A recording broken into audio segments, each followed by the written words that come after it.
యేసుక్రీస్తు నామములో మరొకసారి అందరూ కూడా వందనాలు తెలియజేసుకుంటున్నాం. మీరందరూ కూడా క్రిస్మస్ శుభాకాంక్షలు తెలియజేస్తున్నాం. చివరిగా శివగీతం నుంచి 228వ పాట ఉదయించే దివ్య రక్షకుడు.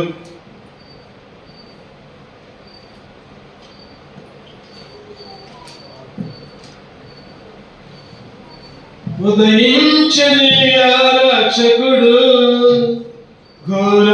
ఘోరాంధకారాలు కమునా మహిమ క్రీస్తు ఉదయించెను రక్షణ వెలుగు నీయను రక్షణ వెలుగు నీయను ఉదయించే దివ్య రక్షకుడు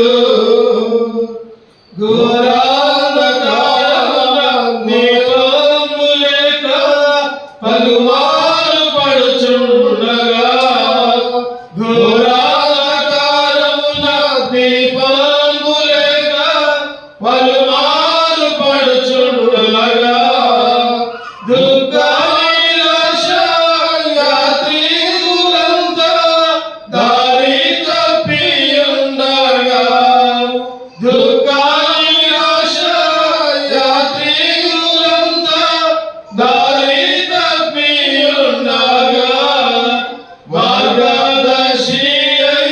నడిపించు వారి ప్రభుపాద సన్నిధికి దివ్య రక్షకుడు ప్రకాశ వెలుగు ఉదయించే దారాలు దివ్య రక్షకుడు ప్రకాశ వెలుగు ఉదయించే దారాలు ఉదయించే దివ్య రక్షకుడు ఘోరాంధకార లోకమునా మహిమ క్రీస్తు ఉదయించెను రక్షణ వెలుగు నీయను రక్షణ వెలుగు నీయను ఉదయించే దివ్య రక్షకుడు చింతా విచారముతో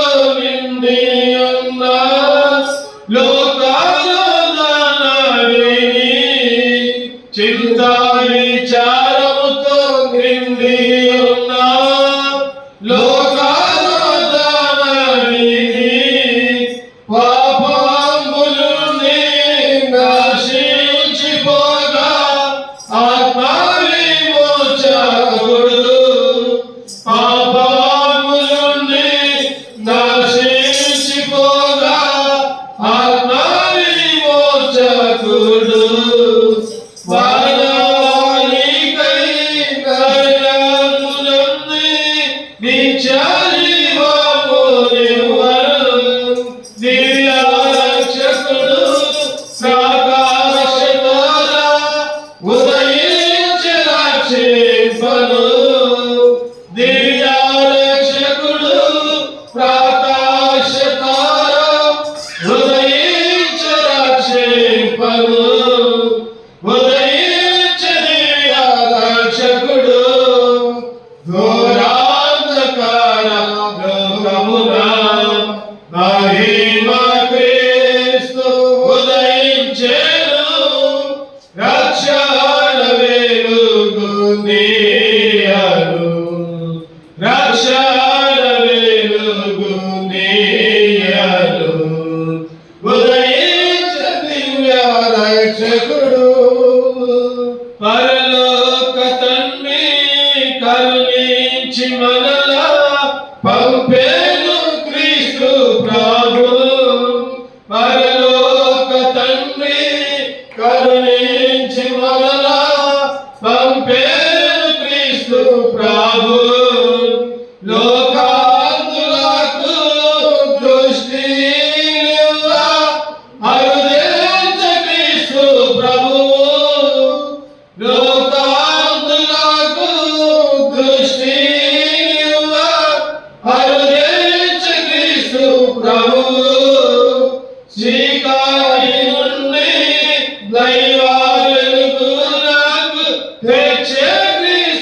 ప్రభు చీకటి నుండి దైవ వెలుగులకు తెచ్చే క్రీస్తు ప్రభు సాతాను శృంఖలలను తెంప ఉదయించి రక్షకుడు సాతాను శృంఖలలను తెంప ఉదయించి రక్షకుడు ఉదయించి దివ్య రక్షకుడు ఘోరాంధకార లోకమున మహిమ క్రీస్తు ఉదయించెను రక్షణ వెలుగు నీవను రక్షణ వెలుగు నీవను ఉదయించ దివ్య రక్షకుడు. స్తోత్రం. యేసుక్రీస్తు నామములో మరొకసారి అందరికీ కూడా వందనాలు తెలియజేసుకుంటున్నాం. ఈరోజు క్రిస్మస్ అవతారాన్ని ఉపయోగించుకొని అందరం కూడా క్రీస్తుని ఆరాధించడానికి దేవుడు మనకి గొప్ప భాగ్యాలు ఇచ్చారు. అందుకే దేవుణ్ణి స్తుతించుకోవాలి. క్రిస్మస్ అంటే చెప్పండి, క్రిస్మస్ అంటే ఏంటి? క్రీస్తుని మాస్ అంటే ఆరాధించడం, క్రీస్తుని ఆరాధించడం, యేసుక్రీస్తుని పూజ చేయడం, యేసుక్రీస్తుని నమస్కరించడం, యేసుక్రీస్తు కొరకు గడపడం క్రిస్మస్ అంటే. కాబట్టి క్రిస్మస్ దినాల దేవుని ఆరాధించుకుందాం. 2 పరిశుద్ధ గ్రంథం నుంచి లూకా సువార్త 2వ అధ్యాయం 7వ వచనం. లూకా సువార్త 2వ అధ్యాయం 7వ వచనం అందరం కలిసి చదువుకుందాం. లూకా సువార్త 2వ అధ్యాయం 7వ వచనం. అన్ని తెలిసిన భాగాలే మనకి, అయినా కానీ కొద్దిసేపు దేవుని ధ్యానించుకుందాం. లూకా సువార్త 2:7. తన తొలిచూలు కుమారుని కని పొత్తిగుడ్డలతో చుట్టి సత్రముల వారికి స్థలము లేనందున ఆయనను పశువుల తొట్టిలో పరుండబెట్టెను. ఇక్కడ రాయబడింది కదా, తన తొలిచూలు కుమారుని కని పొత్తిగుడ్డలతో చుట్టి సత్రముల వారికి స్థలము లేనందున ఆయనను పశువుల తొట్టిలో పరుండబెట్టెను. ఈ వాక్యాన్ని మనం ధ్యానం చేసుకుందాం. యేసుక్రీస్తు పుట్టాడు, తర్వాత స్థలం లేదంట, సత్రముల వారికి స్థలం లేదు కాబట్టి పశువుల తొట్టిలో పరుండబెట్టాను. ఈ మాటలు ధ్యానించి ప్రార్థన సాయం కోరుకుందాం, దేవుని సాయం కోరుకుందాం, ప్రార్థన చేసుకుందాం. రండి ప్రార్థించుకుందాం. వీలైతే మోకరిద్దాం, ప్రార్థన చేసుకుందాం. ప్రేమ తండ్రి, కృపగల దేవా, గొప్ప దేవా, సర్వోన్నతుడా, నీ ఘనమైన పాదాలకు వేలాది వందములయ్యా, స్తోత్రాలు. ప్రభా, ఈ ఉదయకాల సేవలో నీ సన్నిధిలో చేరడం, ప్రభా, విశ్వాసులుగా సంఘబిడ్డలుగా ప్రభా, ఎప్పుడు సంఘాన్ని జగిపేట ప్రాంతంలో ఎన్నుకున్న విధానాన్ని బట్టి వందనాలు. వచ్చిన ప్రతి కుటుంబాన్ని బట్టి, ప్రతి బిడ్డను బట్టి కూడా తెలియజేసుకుంటున్నాం. ఇప్పటివరకు పాటలతో ప్రభా చక్కగా కనపరచడానికి ఇచ్చిన కృపకే వందనాలు.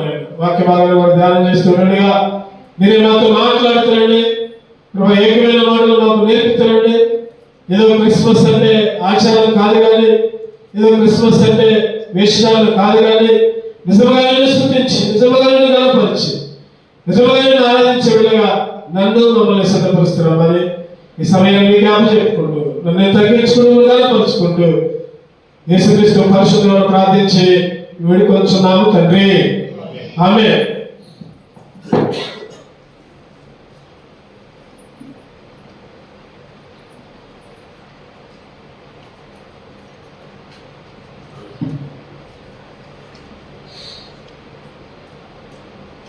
చదవండి. లూకా సువార్త 2వ అధ్యాయం 7వ వచనం చదవండి. బిగ్గరగా, తన తొలిచూలు కుమారుని కని పొత్తిగుడ్డలతో చుట్టి సత్రములో వారికి స్థలము లేనందున ఆయనను పశువుల తొట్టిలో పరుండబెట్టెను. సత్రములో స్థలం లేదు. అసలు ఎందుకు వచ్చారు అక్కడికి? నిండు చొలాలు, గర్భిణీ స్త్రీ, ఆ యోసేపు మరియమ్మ దంపతులు ఎందుకు వచ్చారంటే లూకా సువార్త 2వ అధ్యాయం 1వ వచనంలో ఉంటుంది, చదవండి మాట. ఆ దినములలో సర్వలోకములకు ప్రజాసంఖ్య వ్రాయాలని కైసరు ఐగుస్తు వలన ఆజ్ఞ ఆయను. ప్రజాసంఖ్య రాస్తున్నారు, జనాభా లెక్క. ఒక మాట చెప్పాలంటే జనాభా లెక్క రాసుకుంటున్నారు. దాంట్లో ఈ దావీదు వంశంలో గోత్రంలో పుట్టినవాడు కనుక యోసేపు 5వ వచనం చూస్తే యోసేపు దావీదు వంశంలోను గోత్రంలో పుట్టినవాడు కనుక తనకు భార్య అపదానం చేయబడి గర్భవతి అయిన మరియతో కూడా ఆ సంఖ్యలో రాయబట్టుకు గలిలయలో నుండి నజరేతు నుండి యూదయలోని బెత్లెహేము అనబడిన దావీదు ఊరికి వెళ్ళాడు. దావీదు ఊరికి వెళ్ళాడు అంటే ఇక్కడ ఏముందంటే పశువుల తొట్టి. సత్రంలో స్థలం లేదు, కానీ పశువుల తొట్టిలో స్థలం దొరికింది దేవాది దేవుడికి. ఎవరా దేవుడు అంటే ఆకాశమును భూమిని సృష్టించిన సృష్టికర్త, ఆకాశ మహాకాశాలు పట్టదాలని ఆ దేవాది దేవుడు. పరలోక రాజ్యంలో ఆసీనుడైందే ఆ దేవాది దేవుడు ఈ భూలోకానికి వస్తే స్థలం లేదు, సత్రంలో స్థలం లేదు. బైబిల్ పండితులు అంటారు కదా, ఆ సత్రం అనేది బోయేజు దగ్గర నుంచి వచ్చిందంట. బోయేజు దగ్గర నుంచి రూతు బోయేజు మనకు తెలుసు. ఆ బోయేజు దాన్ని నిర్మించుకున్నాడని బైబిల్ పండితుల అభిప్రాయం. బోయేజు తర్వాత ఓబేలు తర్వాత చెప్పండి ఎవరు? యెషయి తర్వాత దావీదు. ఆ దావీదు వేరు చిగురు నుంచి యేసుక్రీస్తు కూడా వచ్చాడు. అంటే బోయేజు వంశావళి నుంచి యేసుక్రీస్తు వచ్చాడు. ఆ వంశావళికి తరతరాలుగా చూస్తే ఆ స్థలం యేసుక్రీస్తు స్థలమే. ఒక రకంగా చెప్పాలంటే అటువంటి సత్రంలో కూడా స్థలం లేకుండా ఆ పశువుల పాకలోకి వచ్చాడు. పశువుల పాకలు అక్కడనే పడుకోబెట్టారు. ఈరోజు మన అంశం ఎన్నోసార్లు మనం క్రిస్మస్ వర్తమానాలు విన్నాం, ఎన్నోసార్లు క్రిస్మస్ గురించి ధ్యానం చేస్తుంటాం. కానీ ఈరోజు ఎందుకు దేవుడు ప్రేరేపిస్తున్నాడు ఒక మాట. ఏంటంటే ఆ మాట స్థలము లేదు. యేసుక్రీస్తుకి స్థలము లేదు. ఎక్కడ? సత్రములో స్థలం లేదు. ఎందుకు స్థలం లేదు? ఈ రోజుల్లో కూడా యేసుక్రీస్తుకి స్థలం ఎట్లా, ఎందుకు ఎట్లా అనే విషయాన్ని మనం ధ్యానం చేద్దాం. ఒక 5 విషయాలు మనం ధ్యానం చేసుకుని క్లుప్తంగా ముగించుకుందాం, సమయానుకూలంగా ముగించుకుందాం. ఎందుకు యేసుక్రీస్తుకి స్థలం ఉన్నట్లా? ఎందుకు ఆ మరియమ్మకి స్థలం లేదా? ఎందుకు యేసుతో ప్రదానం చేయబడిన మరియ వారు వస్తే నిండు చొలాలు గర్భిణీ స్త్రీ, ఇంకా కొన్ని గంటల్లో ప్రసవించే స్త్రీ, మరి అటువంటి స్త్రీకి దయ చూపించకుండా జాలి చూపించకుండా పశువుల తొట్టులో ఎందుకు పడుకోబెట్టారు? బైబిల్ పరంగా కొన్ని విషయాలు మనం ధ్యానం చేసుకుని దేవుని స్తుతించుకుందాం. మొదటిగా మొదటి తిమోతి రాసిన పత్రిక 3వ అధ్యాయం 16వ వచనం చూస్తే మొదటి తిమోతి 3వ అధ్యాయం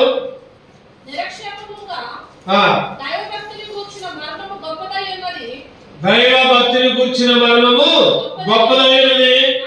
ఆయన సశరీరుడుగా ప్రత్యక్షుడైన ఆత్మ విషయంలో నీతిపరుడైన తీర్పులను దేవదూతలకు కనబడెను, రక్షకుడని జనములో ప్రకటింపబడెను, లోకమందు నమ్మబడెను, ఆరోహణుడై తేజోమయుడైను.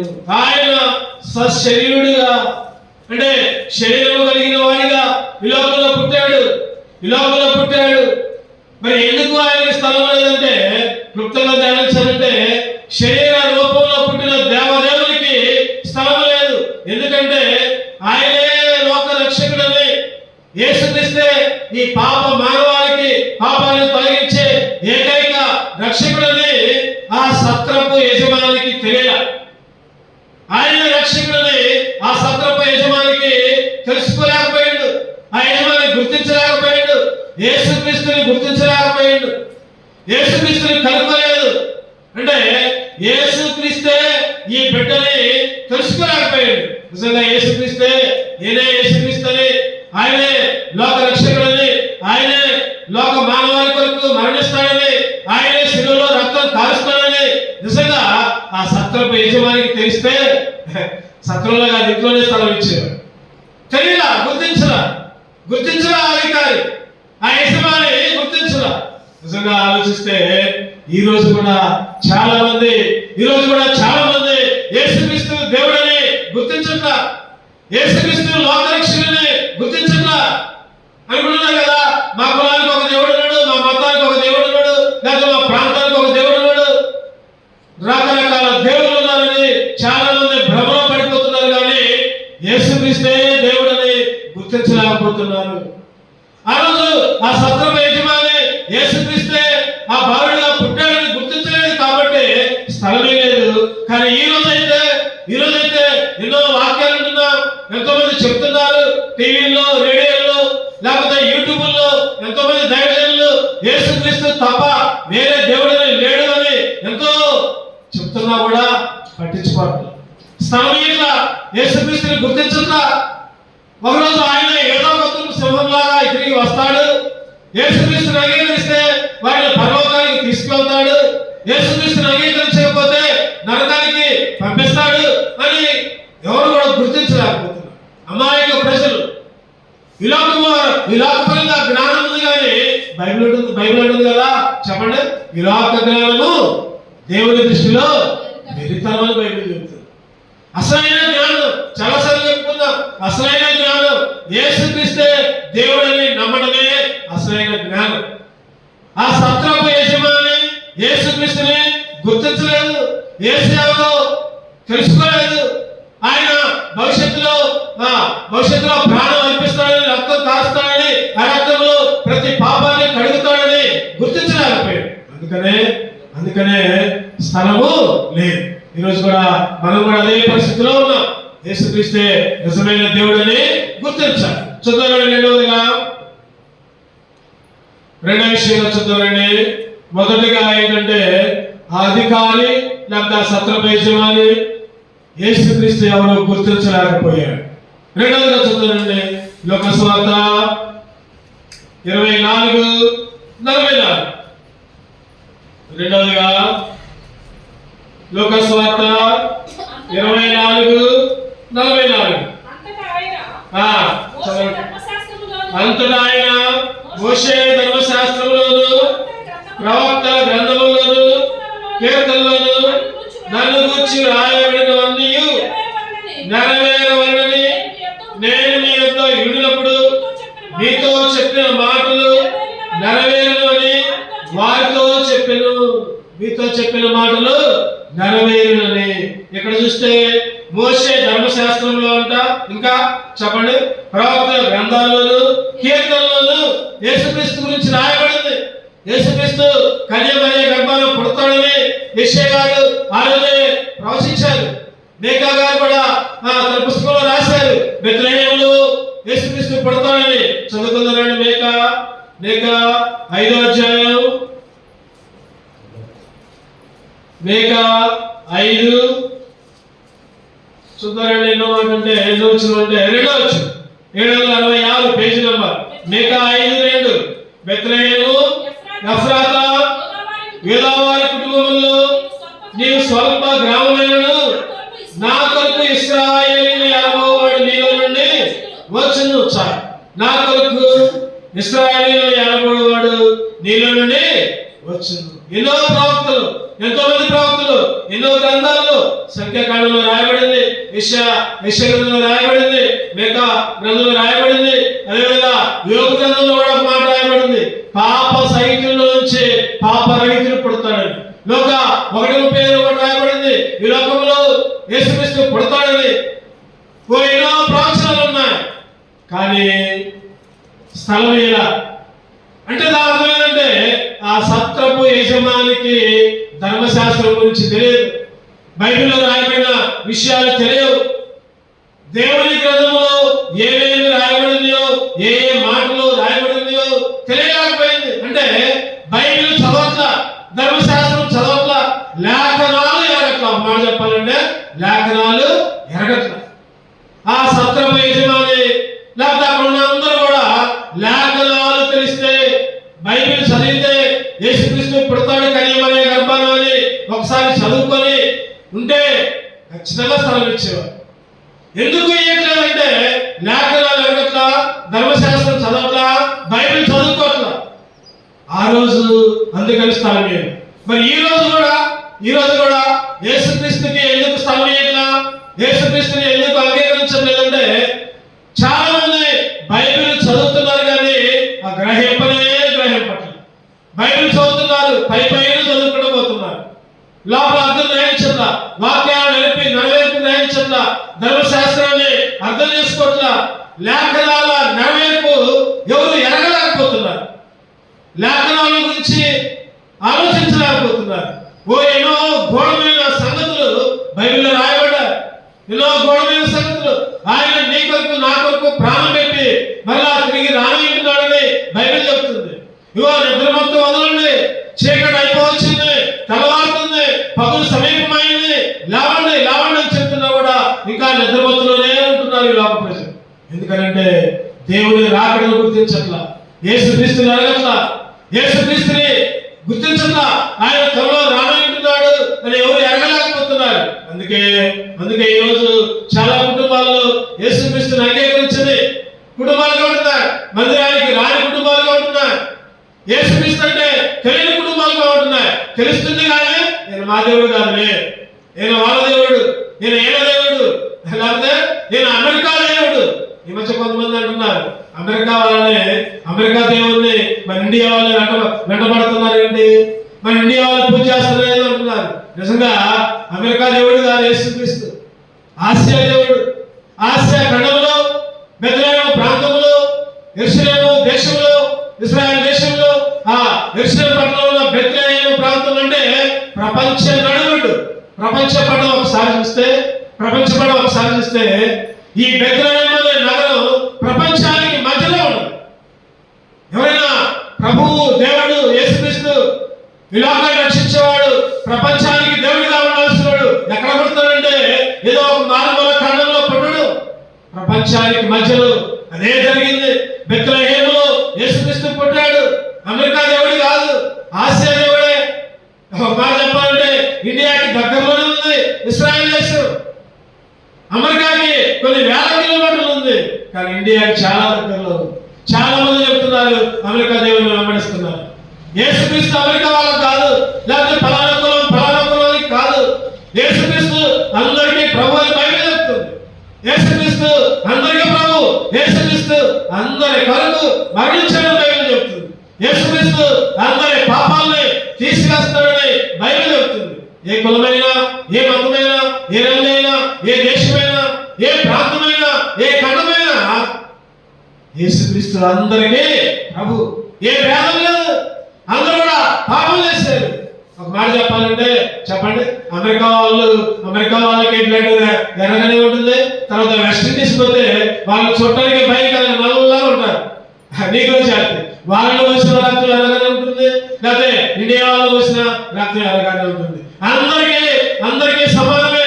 అందరికీ రెండు కళ్ళు, అందరికీ కాళ్ళు, అందరికీ చేతులు, అందరికీ ముక్కు. కాకపోతే ప్రాంతాలు వేరే, లేకపోతే దేశాలు వేరే, లేకపోతే ఖండాలు వేరే, లేకపోతే కులాలు వేరే కావచ్చు. ఇవన్నీ మనం పెట్టుకునే బైబిల్ దృష్టిలో అందరూ ఒకటే. అందుకనే యేసుక్రీస్తు అందరికీ ప్రభు.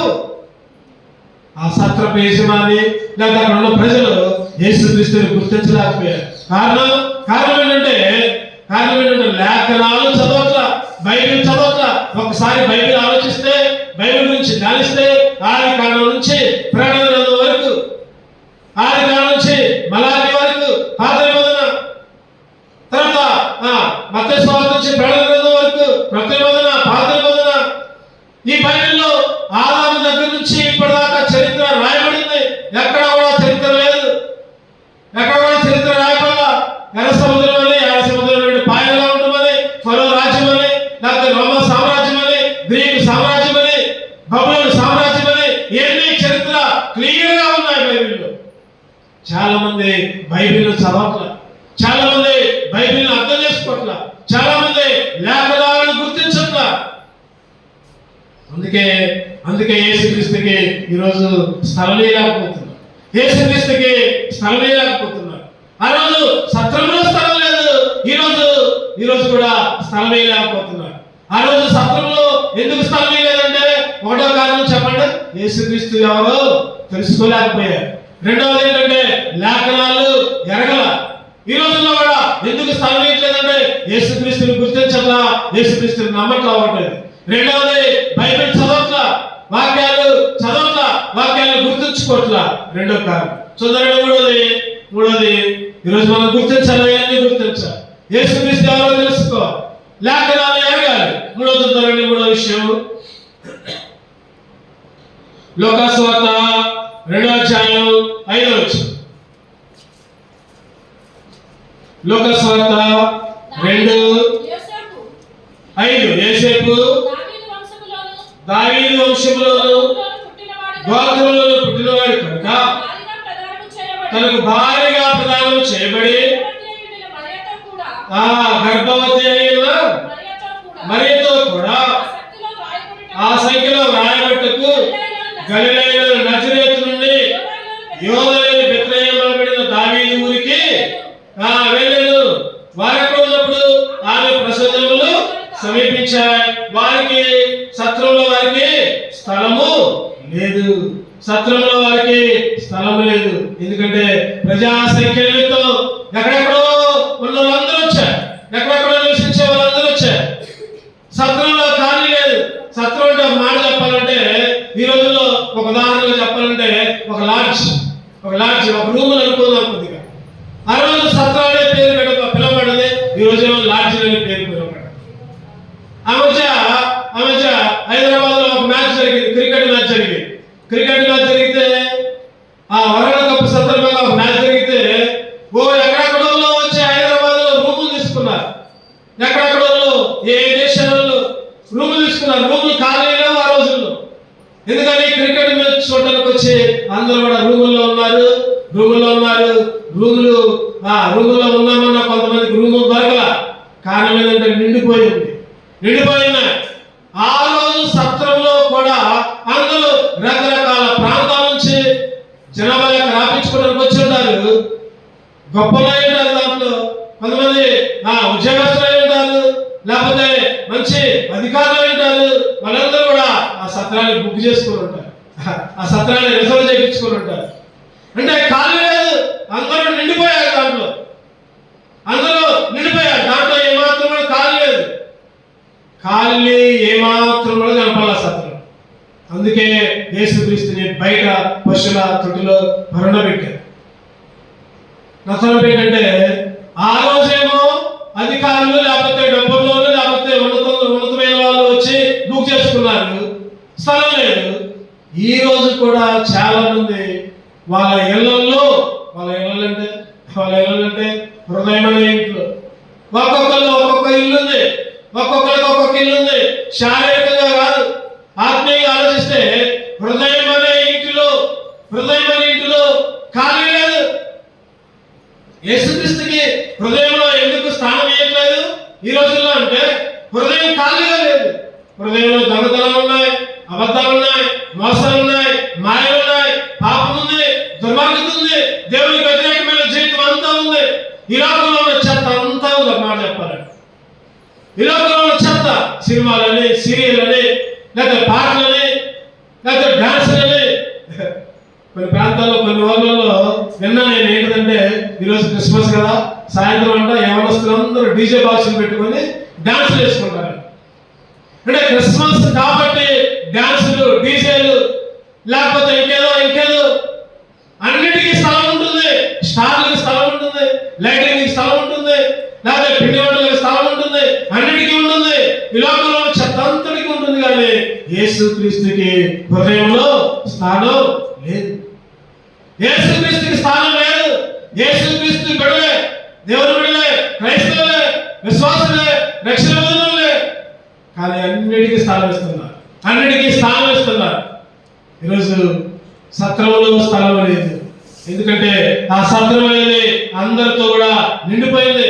ఒక మాట చెప్పాలంటే హౌస్ఫుల్ బోర్డు పెట్టింది. అక్కడ హౌస్ఫుల్ బోర్డు పెట్టింది. లోపల అక్కడికి ఈరోజు కూడా మానవ హృదయం హౌస్ఫుల్ బోర్డు, రకరకాల దయ్యాలు, సైతాలు, దయ్యాలన్నీ కూడా హృదయంలో మూట కట్టుకొని ఉన్నాయి, హృదయంలో గూడు కట్టుకొని ఉన్నాయి అన్నమాట. చెప్పాలంటే బయటికి రాట్లా, అవి హాయిగా ఉన్నాయి, లోపల హాయిగా సంచారం చేస్తున్నాయి. పాపమనే, లేకపోతే దొంగతనమనే, లేకపోతే అసూయనే, లేకపోతే ఈర్ష్యనే. ఈ లోకంలో హృదయంలో అంట ఏమున్నాయి? అధ్యాయం ఉందన్నమాట. చదువురండి మార్క్స్ వార్త 7:20 చదవండి.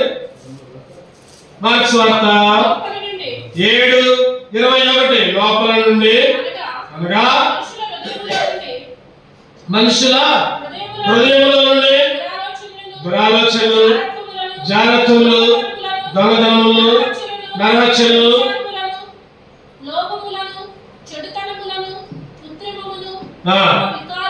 కామ వికారములు, మత్సరములు, దేవదూషణలు, అహంభావములు, అవివేకములు హృదయంలో ఎన్ని గూడు కట్టుకున్నారు. హృదయంలో యేసుక్రీస్తుకి స్థలం ఉన్నట్ల. కారణం ఏంటంటే ఇవన్నీ కూడా ఏమిటి అంట? దురాలోచనలు, జాగ్రత్తలు, దొంగతనాలు, నరహత్యలు, వ్యభిచారాలు, లోపములు, చెడుతనం, కృత్రిమం, కామ వికారం, మత్సరం, దేవదూషణ, అహంభావం, అవివేకం అన్ని ఈ లోకపు చెత్త అంతా కూడా హృదయంలో గూడు కట్టుకొని ఉంది. అందుకనే హృదయాన్ని ఇవ్వట్ల చాలా మంది, హృదయాన్ని ఇవ్వలేకపోతున్నారు. యేసుక్రీస్తు నీ హృదయాన్ని కోరుకుంటున్నాడు. యేసుక్రీస్తు నీ హృదయంలో స్థానం కోరుకుంటున్నాడు. ఆయనకి స్థానం లేకుండా అన్నిటికీ స్థానం ఇస్తే నువ్వెంత భక్తి చేసినా కూడా వృధా ప్రయాసం. ఎంత భక్తి చేసినా, ఎంత ప్రార్థన చేసినా దేవునికి స్థానం ఇవ్వకుండా వేషధారణ జీవితం జీవిస్తే అంతా వృధానే. ఈరోజు చాలా మంది వేషధారణ జీవితం జీవిస్తారు. అందుకే వాళ్ళ హృదయాల్లో స్థలం ఉన్నట్ల, వాళ్ళ ఇళ్లలో స్థలం ఉన్నట్ల, దేవునికి స్థలం ఉన్నట్ల. ఈరోజులో టీవీలు వచ్చాయి, లేకపోతే యూట్యూబ్లు వచ్చాయి, ఫేస్బుక్లు వచ్చాయి. పొద్దున్న లేస్తున్నారు పిల్లల దగ్గర నుంచి పెద్దల దాకా వాటితోనే బిజీ, ఫోన్తోనే బిజీ, ఇంకేమీ లేదు. చదువు కూడా మర్చిపోతున్నారు కొంతమంది వాటి మాయలో పడి. ఈరోజు అందుకే యేసుక్రీస్తుకి స్థానం ఉన్నట్ల అన్నిటికీ స్థానం ఉంటుంది. ఈ క్రిస్మస్ రోజు దేవుడు అంటున్నాడు కదా, దేవుడు నీతో మాట్లాడుతున్నాడు. మొదటిగా ఆయన ఎవరో గుర్తించు, మొదటిగా ఆయన ఎవరో తెలుసుకో. నీ పాపాలను విడిపించేది, నీ కొరకు ప్రాణం పెట్టేది ఆయనే, నీ కొరకు రక్తం కార్చింది ఆయనే, నిన్ను విమోచించింది ఆయనే, నిన్ను పరలోక రాజ్యానికి చేర్చేది కూడా ఆయనే. ఇంకా గుర్తించలేకుండా ఉంటే ఈ మధ్యాహ్న కాల సమయంలో గుర్తించాలి. నీకు నరకాల నుంచి తప్పించేది కూడా ఆయనే, గుర్తించాలి. ఒకటోది. రెండోది చెప్పండి, లేఖనాలను తెలుసుకోవాలి, వాక్యాలను ఎరగాలి. బైబిల్లో రాయబడిన సంగతులన్నీ ఆయన త్వరలో రానంటున్నాడు. ఆర్భాటంతోను, మహాభోషత్వంతో, ప్రధాన భోషత్వంతో రానంటున్నాడు. ఎవరైతే ఆయన్ని ఎదుర్కోవడానికి సిద్ధపడతారో వాళ్ళకు మాత్రమే పరలోక రాజ్యం, వాళ్ళకు మాత్రమే ఆ పరలోక రాజ్యంలో యేసుక్రీస్తున్న భాగ్యం. లేకపోతే ఏంటంటే అగ్నిగుణమే, నరకమే. లేకపోతే యుగయుగాలు సైతానుతో కలిపి అగ్నిగుణంలో ఏడుంటే అక్కడ ఏడుపును పండు కొరుకుటయు ఉండును, అగ్ని ఆలదు, పురుగు చావు. అటువంటి స్థితి. యేసుక్రీస్తుని ఎరగకపోతే, లేఖనాలని తెలుసుకోకపోతే, హృదయంలో ఆయనకి స్థలం ఇయ్యకపోతే. చూద్దారండి నాలుగో విషయం చూద్దారండి. లోకాసు వార్త 2:7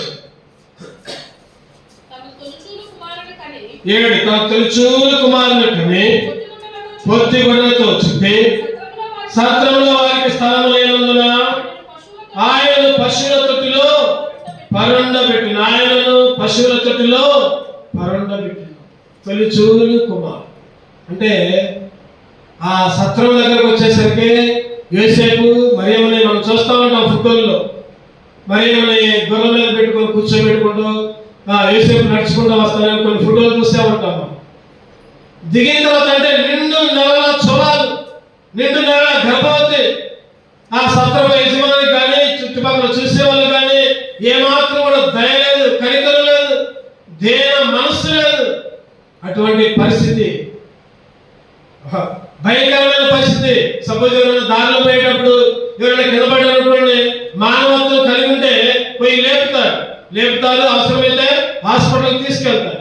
మానవత్వం లేకపోతే నాకెందుకు పట్టించుకోకుండా ఉంటారు. అంటే త్యాగం లేదు, దేవ మనసు లేదు, కరుణ లేదు, కనికరం లేదు ఆ రోజుల్లో ఆ సత్రం యజమానికి, లేకపోతే ఇంకా కొంతమందికి. అందుకనే గర్భవతి అని కూడా చూడకుండా నీకు స్థలం లేదు, పొమ్మ ఆ పశువుల దగ్గర పశువుల పట్టణంలో పో, అక్కడ పడుకో, అక్కడ ఉండిపో అని పంపించేశారు ఆ రోజులు. మరి ఈ రోజుల్లో కూడా పరిస్థితి ఎట్లా ఉందంటే చాలా మందికి కనికరం లేదు, చాలా మందికి దయ లేదు, చాలా మందికి తగ్గించుకునే స్వభావం లేదు, చాలా మందికి ఓపిక లేదు, లోపడే స్వభావం లేదు. అందుకని మేకా గారు ఒక మాట రాస్తూ ఉంటారు. 6వ అధ్యాయం మేకా 6:8 వచ్చింది చదవండి. Meka 6:8 746 page number. మనుషుడా, ఏది ఉత్తమమో అది నీకు తెలియచేయబడినది, న్యాయముగా నడుచుకున్నట్టు, కనికరమును ప్రేమించుటయు, దేవ మనస్సు కలిగి నీ దేవుని ఎదుట ప్రవర్తించుటయు, ఇదే కదా, ఇంతే కదా యెహోవాని అడుగుతున్నాడు. యెహోవాని నిలబడుతున్నాడు. చెప్పండి, యెహోవాని నిలబడుతున్నాడు. ఇగో నీ ఉద్యోగాన్ని నాకు అంటలా, నీ ఉద్యోగంలో వచ్చే శాలరీ ఇవ్వట్లా, లేకపోతే నీ తలకే జుట్టు నాకు ఇవ్వట్లా, లేకపోతే నువ్వు అక్కడికి పోయి మునుగు అని అడగట్లా, లేకపోతే ఇంకా నిలువు దోపిడీ చెయ్యని అడగట్లా. ఏమడుతున్నాడంటే ఆయన ఏం కోరుకుంటున్నాడు? ఏమడుతున్నాడంటే న్యాయంగా నడుచుకో, ఇంకా కనికరాన్ని ప్రేమించు, దేవ మనస్సు కలిగి నీ దేవుని ఎదుట ప్రవర్తించు. ఇదే కదా ఆయన ఏం అడగట్లేదు కదా. ఇగో నీ చెడ్డని మార్చుకో, నీ చెడ్డ ఆలోచనలు మార్చుకో, చెడ్డతలంపులు మార్చుకో, ఇగో కోపాన్ని మాను, ప్రేమ కలిగి ఉండు, దేవుడు అంటే ఇష్టం కలిగి ఉండు, నిన్ను సృష్టించిన దేవునికి లోబడు, కనికరం చూపి. ఆ గర్భిణీ స్త్రీకి కనికరం చూపిలా, ఆ మరియమ్మకి కనికరం చూపిలా ఆ రోజుల్లో. ఈ రోజుల్లో కూడా దయ లేదు, మానవత్వం లేదు. ఎక్కడ చూసిన అరాచకాలే, ఎక్కడ చూసిన దోపిడే. అన్న లేదు, తమ్ముడు లేడు, అక్క లేదు, చెల్లి లేదు, తల్లి లేదు, తండ్రి లేదు. డబ్బుల కోసం చంపడానికి కూడా వెనకాడట్లేదు, డబ్బుల కోసం హత్య చేయడానికి కూడా సొంత తమ్ముడినే, సొంత అమ్మనే, లేదా సొంత బంధువులనే. ఆ మధ్య మా ప్రాంతంలో ఒక న్యూస్ చదివా నేను. ఏంటంటే ఆ తల్లిదండ్రులకి 3 కుమారులు అంట. ఆ తల్లిదండ్రులకి దగ్గర 10 ఎకరాల దాకా పొలం ఉందంట. ఈ 3 కుమారులు కూడా తల్లిదండ్రులు ఒత్తిడి చేస్తున్నారు, మా పేరు కదా ఆస్తిని పంచు అని. ఆ తల్లిదండ్రులు అంటున్నారు, అరే నీకు ఇదంతా ఇస్తే నన్ను మమ్మల్ని చూస్తారా అని ఆ తల్లిదండ్రులు, ఆ వృద్ధులైన తల్లిదండ్రులు బాధపడుతుంటే, ఈ కుమారులు మాత్రం తాగుబోతున్నాయి, తిరిగిపోతున్నాయి, మాకు డబ్బులు కావాలి, మా ఆస్తులు మాకు పంచు. ఆ తల్లి తండ్రి అన్నారంట, అరే నేను చనిపోయిన తర్వాత మీరు పంచుకుంటారా, నేను చచ్చేదాకన్నా మమ్మల్ని బతికేంట్రా అని బతిలాడుతున్నారు. అటువంటి పరిస్థితుల్లో ఈ 3 అన్నదమ్ములు నీకు లాభం లేదు, నా పేరు రాయించినట్లేదు అనుకుని ఇద్దరు కూడా లోపల గదిలో కట్టేసి ఒక పేపర్ తెచ్చి పేపర్ మీద సంతకాలు పెట్టించుకున్నారు. ఇవాళ సంతకం పెట్టకపోతే చంపుదామని బెదిరించారంట. కొన్ని రోజులు నీళ్లు లేకపోతే ఆహారం కూడా ఇలా. అటువంటి పరిస్థితుల్లో, అటువంటి రోజుల్లో కనికరం లేని, దయ లేని, ప్రేమ లేని రోజుల్లో నివసిస్తుంటున్నాం. ఈ మధ్యాహ్న కాల సమయంలో యేసుక్రీస్తు ఈ లోకానికి ఎందుకు పుట్టాడంటే కనికరం చూపించడానికి, ప్రేమ చూపించడానికి, దేవ మనస్సు కలిగిన తాను తగ్గించుకుని అందరినీ కూడా బాగు చేయడానికి, రక్షణ ఇవ్వడానికి, స్వస్థత ఇవ్వడానికి, నరకం నుంచి రక్షించడానికి యేసుక్రీస్తు ఈ లోకంలో పుడితే ఆయనకే స్థలం లేకుండా చేశారు. నిజంగా ఈ మధ్యాహ్న కాల సమయంలో నువ్వైనా, నేనైనా, మనమైనా యేసుక్రీస్తు బోధన అనుసరించాలి. తోటి వారి పట్ల కనికరం చూపించాలి, ప్రేమ చూపించాలి, తోటి వారి గౌరవం చూపించాలి. అవన్నీ లేకపోతే యేసుక్రీస్తుకి మనం స్థలం ఇయ్యని వాళ్ళుగా ఉంటాం. యేసుక్రీస్తుకి మనం స్థలము ఇయ్యని వాళ్ళుగా ఉంటాం. 4 విషయాలు మనం ధ్యానించాం. సత్రములో స్థలం. ఆ రోజుల్లో ఎందుకు స్థలం లేదు, ఈ రోజుల్లో కూడా ఎందుకు స్థలం లేదు, మనం పోల్చుకుంటూ చూసుకున్నాం. చివరిగా 5వ విషయాన్ని దాన్ని ధ్యానించుకొని మనం ముగించుకున్నాం. లూకా సువార్త 2వ అధ్యాయం 1వ వచనం. లూకా సువార్త 2వ అధ్యాయం 1వ వచనం. ఆ దినములలో సర్వలోకములకు ప్రజాసంఖ్య వ్రాయబడినది, క్రీస్తు వలన ఆజ్ఞ ఆయను. ఆ రోజుల్లో ప్రజా సంఖ్య రాయాలి. ఆజ్ఞ వచ్చింది. ఆజ్ఞ వచ్చినప్పుడు అందరూ కూడా ఏం చేయాలి? సిద్ధంగా ఉండాలి. అయ్యో ఎక్కడెక్కడ వస్తారు, ఎక్కడెక్కడ వస్తారు, జనాభా లెక్క రాపించుకోవడానికి. అందరికి వచ్చిన వాళ్ళకి ఏర్పాట్లు చేయాలి, వచ్చిన వాళ్ళకి మంచిగా చూసుకోవాలి అనే ప్రణాళిక లేదు. చెప్పండి, మన వాళ్ళకి ఉన్న బంధువులు వస్తున్నారు అనుకోండి, ఒక కుటుంబం వస్తుంది అనుకోండి, అగో పలానా రోజు వస్తామని చెప్పగానే మనం రెడీ అవుతాం. ఆ రోజు కొరకు రెడీ అవుతాం. ఒక వచ్చిన వాళ్ళు ఆ రూమ్ లో ఉంచుతాం. ఇక ఆ బెడ్ మీద రెస్ట్ తీసుకుంటారు. వాళ్ళకి కొద్ది సబ్బులు తీసుకొని వద్దాం, వాళ్ళకి ఎంత ఆహారం తీసుకొని వద్దాం, వాళ్ళకి ఏదైనా వండి పెడదాం, వచ్చిన వాళ్ళకి మర్యాదలు చేద్దాం. అంటే ముందు చూపు. ఒక మాట చెప్పాలంటే ముందు చూపు అంటే ముందు ప్రణాళిక. ఆ రోజు ఆకలి వచ్చింది, అందరూ వస్తారు, ఎక్కడెక్కడో వస్తారు ప్రజల సంఖ్య రాపించుకోవడానికి. మరి వచ్చిన వాళ్ళకి విశ్రాంతి గదులన్నా రెడీ చేసుకోవాలి కదా, చేయాల. కారణం ఎందుకని రెడీ చేయలేదంటే, ఎందుకని రూమ్ సిద్ధం చేయలేదంటే భవిష్యత్తు గురించి బెంగ లేదు, ప్రణాళిక లేదు. భవిష్యత్తులో ఏం జరిగితే నాకే, నేను క్షేమంగా ఉంటే చాలు, నేను నా కుటుంబం మంచిగా ఉంటే చాలు, భవిష్యత్తుతో నాకు సంబంధం లేదు, భవిష్యత్తుతో నాకు సంబంధం లేదు, ప్రణాళిక లేదు. రేపు ఏం జరిగితే నాకే. ఈరోజు చాలా మంది కూడా అదే తలంపుతో ఉన్నారు. వాక్యాలు చెప్తున్నారు, చచ్చిపోయినప్పుడు మేము చూసి వచ్చామే. చచ్చిపోయినప్పుడు మేము చూసి వచ్చామా? చచ్చిపోయినప్పుడు ఏదో జరిగింది, బల్లిగానో లేకపోతే పిల్లిగానో లేకపోతే ఇంకా కోతిగానో లేకపోతే పందిగానో పడతారు. ఎవడు చేసిన దాన్ని బట్టి వాడు పడతాడు.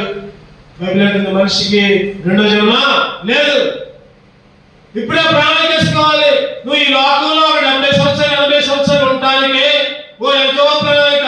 కొన్ని ఉద్యోగాలని, లేకపోతే ఇల్లు కట్టుకోవడం అని, లేకపోతే గదులు నిర్మించుకోవడం అని, మన పిల్లలకు కూడా ఒక ప్రణాళిక వేస్తామే. ఈ బ్రతుకు 70 సంవత్సరాలు 80 సంవత్సరాల బ్రతికే మరి యుగయుగాలు నివసించే, చనిపోయిన తర్వాత అసలు జీవితం ప్రారంభమయ్యే నీ ఆత్మకి ఏ ప్రణాళిక వేసుకుంటున్నావు? ఏ ప్రణాళిక వేసుకున్నావు? చనిపోయిన తర్వాత ఏం జరిగింది ఒకసారి ఆలోచించావా?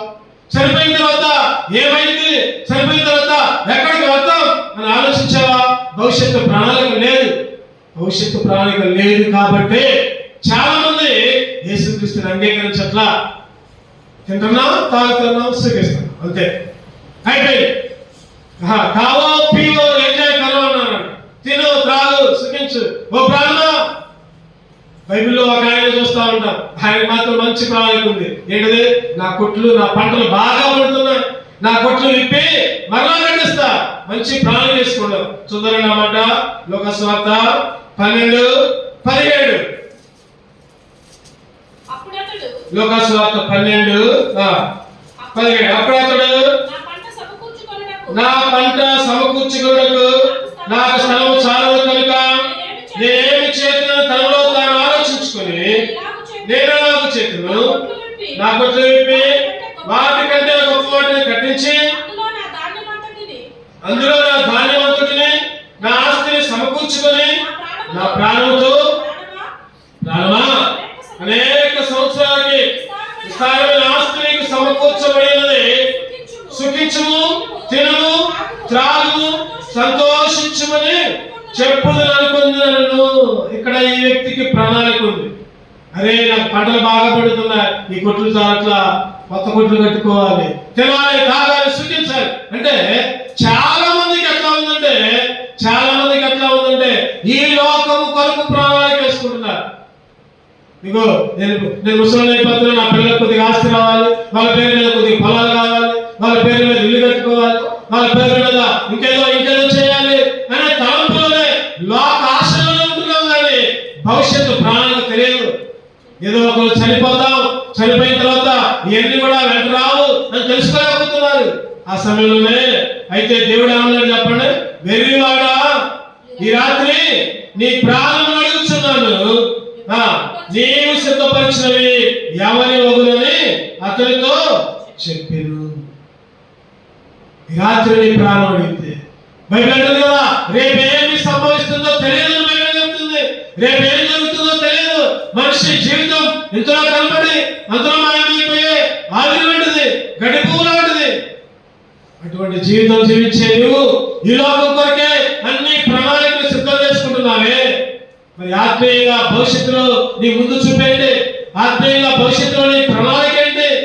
ఇగో నేను చనిపోతే పరలోకం వెళ్ళాలి, మరి పరలోకం వెళ్ళాలంటే ఈ లోకంలో ఉన్నప్పుడే యేసుకి స్థలం ఇవ్వాలి, యేసు కొరకు జీవించాలి అనే ఆలోచన ఉందా? లేకపోతే ఇప్పుడు సొంత ఆలోచన, సొంత తలంపులేదు? ఫిలిప్పీయులకు రాసిన పత్రికలో ఒక మాట ఉంటుంది, అందరూ కూడా సొంత కార్యంలోనే చూచుకొచ్చున్నారు, దేవుని కార్యముల్ని అసలు కూడా పట్టించుకోవట్లేదు అని ఉంటుంది. ఈరోజు అన్ని సొంతమే. నేను, నా కుటుంబం, నా పిల్లలు, నా భార్య, నా బిడ్డలు, నా తల్లిదండ్రులు ఇంతే. పక్కన వాళ్ళ గురించి పరిస్థితి పట్టించుకునే పరిస్థితి లేదు, భవిష్యత్తు ప్రణాళిక లేదు. ఈ లోకంలో ఎందుకు పుట్టాం, ఈ లోకంలో చనిపోతే ఏం జరిగింది, ఇవన్నీ ఆలోచించట్లా. నిజంగా ఆలోచిస్తే చాలా మంది యేసుక్రీస్తుని నమ్ముకుంటారు. నిజంగా ఆలోచించట్లేదు కాబట్టి, భవిష్యత్తు ప్రణాళిక లేదు కాబట్టి ఈ లోకంలో ఏదేదో కోరుకుంటున్నాం, కోరికలన్నీ కూడా తీర్చుకుంటున్నాం, కోరికలు నెరవేరడానికి దేవునికి మొక్కుతూ ఉంటున్నాం. అంతేగాని నరకం ఒకటి ఉంటుంది, దాన్ని తప్పించుకోవాలి, పరలోకంలో చేరాలనే ప్రయత్నం చేయాల. 5 రకాల విషయాలు. ఆ రోజు యేసుక్రీస్తుకి సత్రంలో స్థలం లేదు. ఎందుకు స్థలం లేదో మనం ధ్యానించాం.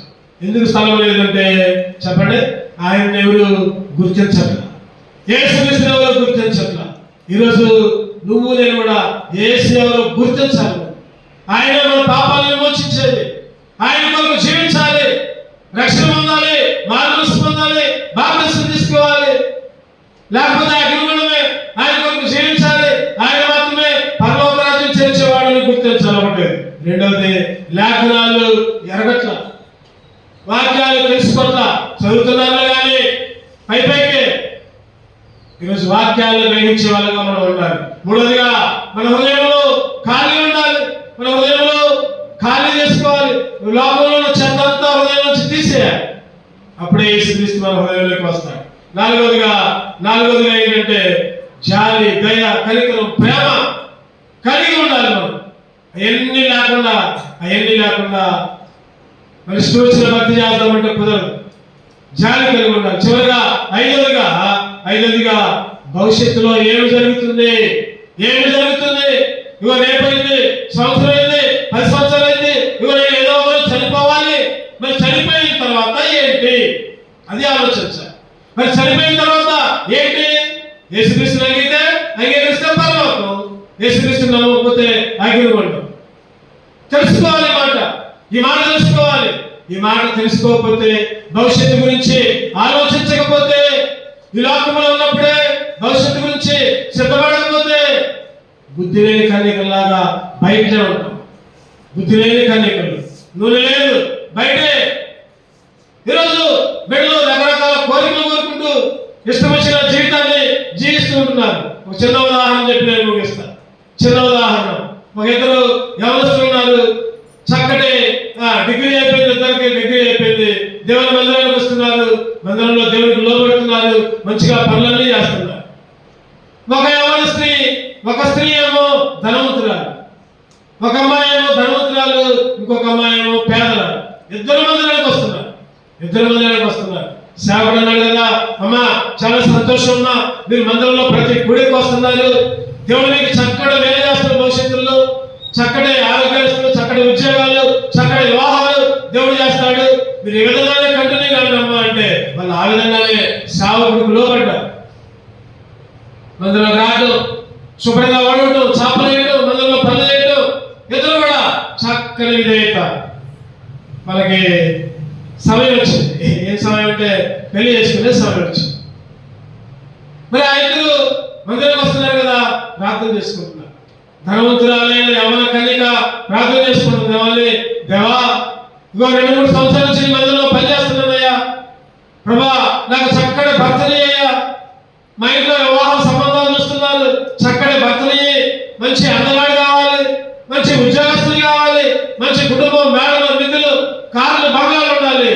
ప్రార్థన చేస్తుందంట. ఎవరు? ధనవంతురాలైన కన్యక, పేదలైన కన్యక కూడా పక్కన. ఆయా స్త్రీ కూడా ప్రార్థన చేస్తున్నారు, దేవా ఈ మందిలో 2-3 సంవత్సరాల నుంచి పనులు చేస్తున్నాను ఆయన, ప్రభా నాకైతే ఉండడానికి తిండి లేదు, తినడానికి తిండి లేదు, పేద స్థితిలో వచ్చా, నిన్నే నమ్ముకున్నా, ప్రభా నాకేదో పెద్ద పెద్ద కోరికలు కాదు కానీ ప్రభా నాకు వివాహాన్ని కూడా సిద్ధపరుస్తున్నారు. చక్కటి అబ్బాయి లేకపోయినా పర్వాలా, ఉద్యోగం లేకపోయినా పర్వాలా, లేకపోతే ఇంకా మేడల విధులు లేకపోయినా పర్వాలా, నీ మందిరానికి వచ్చి రక్షణ పొందిన అబ్బాయిని నాకు సిద్ధపరిచయ్యా అని ఈ అమ్మాయి ప్రార్థన చేస్తుంది. చూడండి, ఇద్దరు ఫ్రెండ్స్, ఇద్దరు దేవుని పని చేస్తున్నారు, కానీ ఇద్దరు కోరికలు వేరేగా ఉన్నాయి. ఇద్దరు కోరికలు వేరేగా ఉన్నాయి. ఆ ప్రార్థన దేవుడు ఇంటూ వచ్చాడు. మన పిల్లలు చిన్న పిల్లలు అయితే డాడీ నాకు ఐస్ క్రీమ్ కొని డాడీ అంటే ఏమంటాం చెప్పండి? అరే ఐస్ క్రీమ్ జలుబు చేసింది, నాకు ఆరోగ్యం పడైతే చెప్తాం. వాడెళ్ళు వినకపోతే మళ్ళీ ఏడుస్తూ ఉంటాడు, కింద పడతా ఉంటాడు, తనుకుంటా ఉంటాడు. డాడీ నాకు ఐస్ క్రీమ్ కొనిస్తేనే లేకపోతే నేను ఇంట్లోకి రానంటా ఉంటాడు. ఖచ్చితంగా కొనిస్తాను. అరే ఏడమాత్రా నీ సాయంత్రం జలుబు చేస్తే నాకేంది, నువ్వే బాధపడతావని ఖచ్చితంగా కొనిస్తాడు ఐస్ క్రీమ్. అదేవిధంగా ఒక్కోసారి మనం ప్రార్థన చేస్తే దేవుడు కూడా ముందే గీయడానికి ఇష్టపడ్డు. మనం ఒకటే ప్రార్థన చేస్తాం, దేవా నాకు అది కావాలని. ఆ యవన స్త్రీ ప్రార్థన చేసింది, అయ్యా నాకు అందగాడు కావాలి, ఉద్యోగస్తులు కావాలని. దేవుడు చక్కటి భర్తలు ఇచ్చాడు ఆ యవన స్త్రీకి. ఈ అమ్మాయి కూడా అందంగా లేకపోయినా, ఉద్యోగం లేకపోయినా భర్తలు ఇచ్చాడు. ఇద్దరికి పెళ్లి అయిపోయింది. ఈ అమ్మాయి ఏమో చక్కటి భర్త, ఉద్యోగం, మేడలు, కార్లు, బంగ్లాలు, ఎంతో సుఖం. చాలా మంది అనుకున్నారు, అబ్బా ఈ అమ్మాయి ఎంత అదృష్టం చేసుకుంది, దేవుడు మేలు చేసిండు, మందిరంలో పనిచేసింది కాబట్టి అని చాలా మంది అనుకున్నారు. ఈ అమ్మాయి కూడా పెళ్ళయింది, అంత ఘనంగా కాకపోయినా మామూలుగా అయింది. ఇద్దరు కలిసి ప్రార్థన పోతున్నారు. పెళ్ళైన తర్వాత సంవత్సరం అయింది, 2 సంవత్సరాలు అయింది, ఆ సేవకు వాళ్ళిద్దరు కనపట్ల. 3వ సంవత్సరం అయింది, మళ్ళీ ఇద్దరు చర్చికి వచ్చారు. ఆ ధనవంతురాలైన స్త్రీ వచ్చింది, ఈ పేదలైన స్త్రీ కూడా వచ్చేది మాత్రం డిఫరెంట్ గా వచ్చారు. ఈ స్త్రీ ఏమో ఒక్కతే వచ్చింది, ఈ స్త్రీ పేదలైన స్త్రీ భర్త, ఇద్దరు పిల్లలు తీసుకుని వచ్చింది. ఈ స్త్రీ మాత్రం ఒక్కతే వచ్చింది. ఏంటమ్మా 3 సంవత్సరాలు అయింది పెళ్ళి అయ్యి, ఇంతవరకు కనపడలేదంటే చెప్తున్నారు. ఈ ధనవంతురాలైన స్త్రీ చెబుతుందయ్యా, నేను పలానా కోరుకున్నా, దేవుడు నాకు చక్కని భర్తను ఇచ్చాడు, మేడలు, విధులు అన్నీ ఉన్నాయి, బంగ్లాలు ఉన్నాయి, ఉద్యోగం ఉంది. పోయిన 2 నెలలకే పెళ్లి చేసుకున్న 2 నెలలకే నా భర్త నన్ను విడిచిపెట్టాడు, నన్ను గర్భవతం చేశాడు, నా భర్త నన్ను విడిచిపెట్టాడు, ఇంకా ఎవరితో నా అక్రమ సంబంధం కలిగి ఉండి పారిపోయాడు, నన్ను దగ్గరకు రాని. ఇట్లా ఇక నా స్థితి వంటల చేతులు అయిపోయింది, మేడలున్నా, మిద్దులున్నా, ఇంట్లో ఎలా ఉంటారు. ఇగో ఇది నా పరిస్థితిని ఈ ధనవంతురాలైన స్త్రీ ఏడుస్తా ఉంది.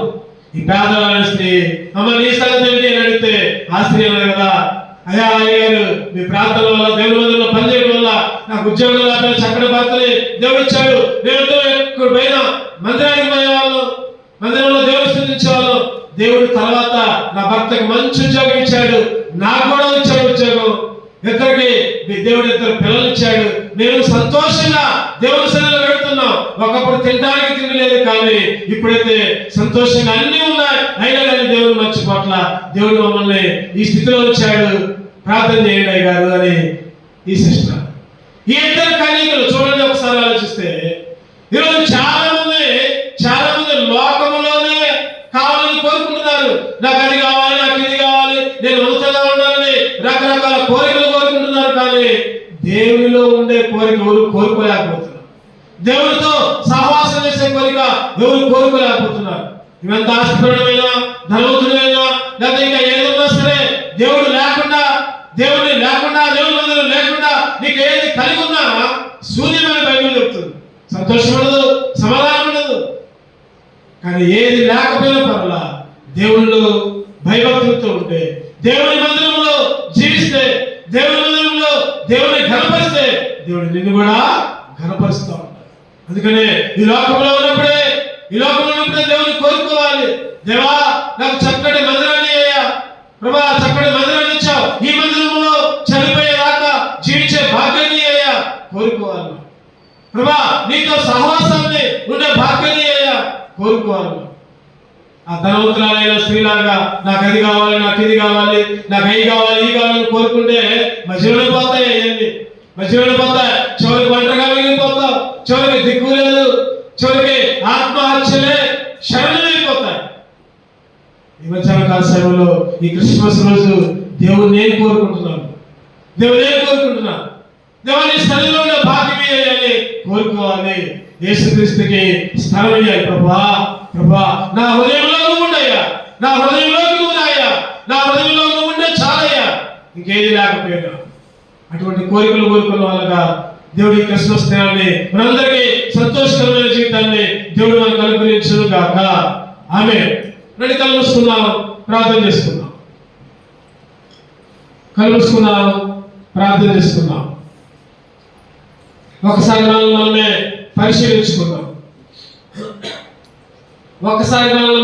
పరిశీలించుకుందాం. ఎన్నో క్రిస్మస్ వచ్చాయి, పోయాయి. క్రిస్మస్ లో క్రీస్తుకి స్థానం ఉన్నట్ల చాలా క్రైస్తవ గృహాలలో అటువంటి గృహంగా మన గృహం ఉండకూడదు అని దేవుడు మాట్లాడుతున్నాడు. యేసుక్రీస్తుకి స్థలం ఇచ్చే గృహంగా మన ఇల్లు ఉండాలి, మన గృహాలు ఉండాలి, మన హృదయం కూడా ఉండాలి. యేసు ఎవరో గుర్తించు ముందు ఆయన పాపల రక్షకుడని పరలోకానికి చేర్చే యేసుక్రీస్తు మాత్రమే గుర్తించుకో చాలు. లేఖనాలను ఎరుగు.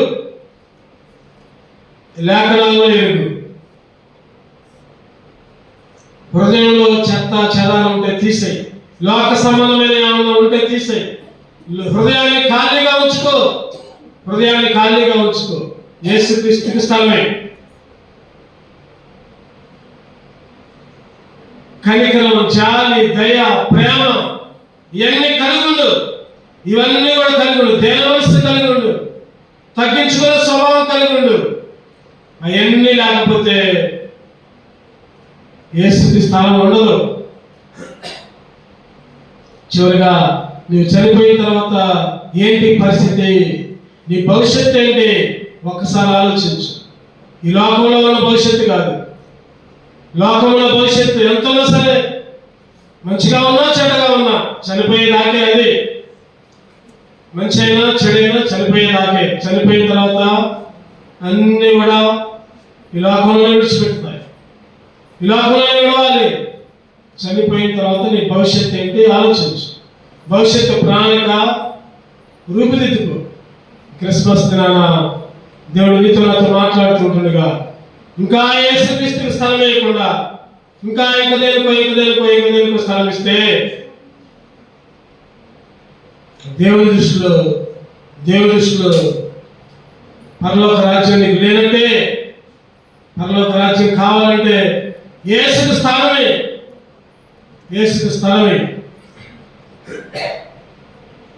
అటువంటి స్థలం ఇచ్చే బిడ్డలుగా దేవుడు మిమ్మల్ని అందరినీ సిద్ధపరచునుగా. ప్రార్థన చేసుకుందాం. ప్రేమ తండ్రి, కృపగల దేవ, గొప్ప దేవ, సర్వత్రా నీ ఘనమైన పాదాలకు వేలాది వందములు స్తోత్రాలు. ఈ మధ్యాహ్న కాల సేవలు జగేపేట హెబ్రోనులో చేర్చాము ఆయన. వచ్చిన బిడ్డలందరినీ పెట్టి ఉన్నాను ఆయన. నీ సన్నిధిలో గడిపాలి, నీ మాటలు వినాలి. ఏదో పండగ కాదు కానీ, ఆచారంగా కాదు కానీ, నిజమైన క్రిస్మస్ జరుపుకోవాలని ఎంతో ఆశతో వచ్చిన నీ బిడ్డలందరినీ జ్ఞాపకం చేస్తున్నాడు. వారి ఆశలను తృప్తిపరుస్తున్నాడు, వారి అవసరాలను తీరుస్తున్నాడు. నిజంగా ఈ లోకంలో నీకు స్థలం ఇచ్చే బిడ్డగా, ఈ లోకంలో నీకు మాత్రమే స్థలం ఇచ్చే బిడ్డగా, వాళ్ళ హృదయాల్లో, వాళ్ళ ఇళ్లలో ప్రభా నిన్ను మాత్రమే సేవించే బిడ్డగా మీరే సిద్ధపరుస్తున్నాడు. ప్రభా పాపానికి చోటు ఇవ్వక, చెడుకు చోటు ఇవ్వక, ప్రభా హృదయంలో నుంచి దుర్మార్గతంతా తీసేసే బిడ్డగా సిద్ధపరుస్తున్నాడు. ప్రభా నీ కొరకు జీవించే భాగ్యాన్ని ఇస్తున్నాడు. ప్రభా చనిపోయేలాగా ఒక తీర్మానం తీసుకొని, నిరాకడ పర్యంతం నువ్వు వచ్చేదాకా ఒక తీర్మానం తీసుకొని ఆ తీర్మానం ప్రకారం జీవించే బిడ్డగా ప్రతి ఒక్క బిడ్డను కూడా సిద్ధపరుస్తున్నాం. మరి ఇటువంటి క్రిస్మస్ దినాలు నిన్ను ఆరాధించి వచ్చే భాగ్యం ఇచ్చినందుకై మనం తెలియజేసుకుంటూ యేసుక్రీస్తు పరిశుద్ధులను ప్రార్థించి వేడుకొంచున్నాను తండ్రి. ఆమేన్. Praise lord. దేవునికి స్తోత్రం.